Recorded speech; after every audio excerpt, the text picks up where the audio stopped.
Shalom saudaraku, selamat pagi. Hari yang baru, harapan baru. Tetapi sebelum kita mulai aktivitas kita hari ini, marilah kita datang ke hadirat-Nya untuk berdoa dan merenungkan firman-Nya. Marilah kita berdoa. Ya Bapa, syukur kami naikkan bagi-Mu atas segala kebaikan-Mu yang telah memberi kami kehidupan hari ini.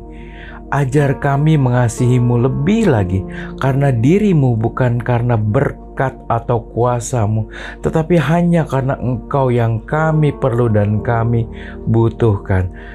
Bapa, bicaralah kepada kami hari ini. Bantulah kami untuk mengenal-Mu lebih sungguh, sehingga kami juga mengetahui seberapa besarnya kasih-Mu kepada kami. Di dalam nama Putra-Mu yang tunggal, Tuhan kami, Yesus Kristus, kami berdoa, amin. Saudaraku, tema kita hari ini adalah jangan memandang muka. Hari ini kita akan mempelajari dan merenungkan firman Tuhan dari surat Yakobus pasal 2 ayat 1-4. Demikian firman Tuhan. Saudara-saudaraku, sebagai orang yang beriman kepada Yesus Kristus, Tuhan kita yang mulia, janganlah iman itu kamu amalkan dengan memandang muka. Sebab jika ada seorang masuk ke dalam kumpulanmu dengan memakai cincin emas dan pakaian indah, dan datang juga seorang miskin ke situ dengan memakai pakaian buruk, dan kamu menghormati orang yang berpakaian indah itu dan berkata kepadanya, silakan Tuhan duduk di tempat yang baik ini.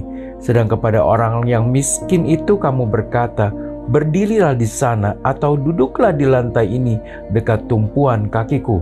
Bukankah kamu telah membuat perbedaan di dalam hatimu dan bertindak sebagai hakim dengan pikiran yang jahat?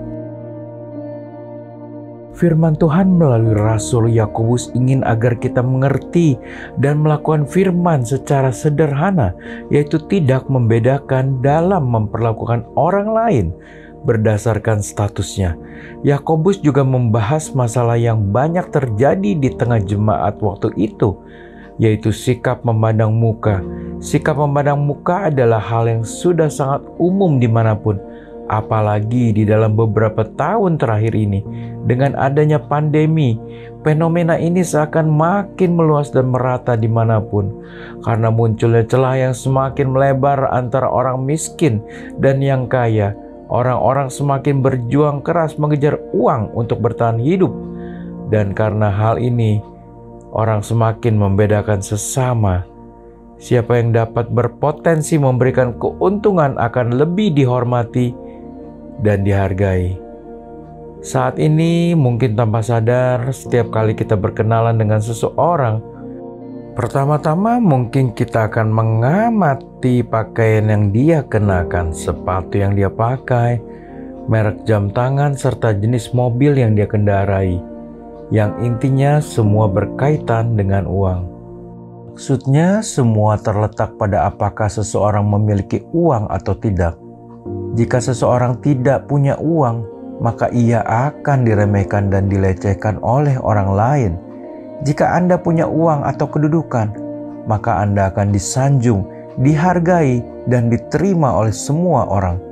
Oleh karena berbagai tekanan tersebut, maka sangat nyata saat ini banyak orang berpura-pura makmur agar tidak diremehkan oleh orang lain. Mereka tidak peduli seberapa berat hidup mereka nanti jadinya. Yang penting mereka harus mengenakan pakaian yang bagus, jam tangan yang mahal, aksesoris yang berkilauan, sepatu yang bermerek, tas yang bermerek. Setidaknya mereka akan merasa lebih percaya diri saat bertemu dengan orang lain. Saudaraku, jika kita khawatir akan penilaian orang lain terhadap diri kita, pasti kita akan memperlakukan orang lain dengan cara yang sama. Kita akan menilai buku dari sampulnya. Saudaraku, saya pun punya pengalaman dalam hal memandang muka. Singkatnya, waktu saya terkena masalah ekonomi, saya berharap kepada kenalan-kenalan saya, yaitu orang-orang yang berada, orang-orang yang kaya. Tetapi apa yang terjadi? Orang yang saya remehkan, yang saya pikir tidak bisa apa-apa, malah dipakai Tuhan untuk menolong saya keluar dari masalah ekonomi saya. Sejak saat itu saya bertobat. Saya berjuang untuk selalu mengingat perintah Tuhan ini, yaitu tidak memandang muka. Saudaraku, firman Tuhan jelas mengatakan supaya kita tidak memandang muka, tidak membeda-bedakan seseorang. Sikap kita harus sama baiknya kepada siapapun, karena Tuhan sendiri tidak pernah membeda-bedakan umatnya. Mari kita berdoa. Bapa, terima kasih atas firman-Mu pagi hari ini. Kami mau belajar perintah-Mu untuk tidak memandang muka, karena kami tahu Engkau juga tidak pernah membeda-bedakan umat-Mu.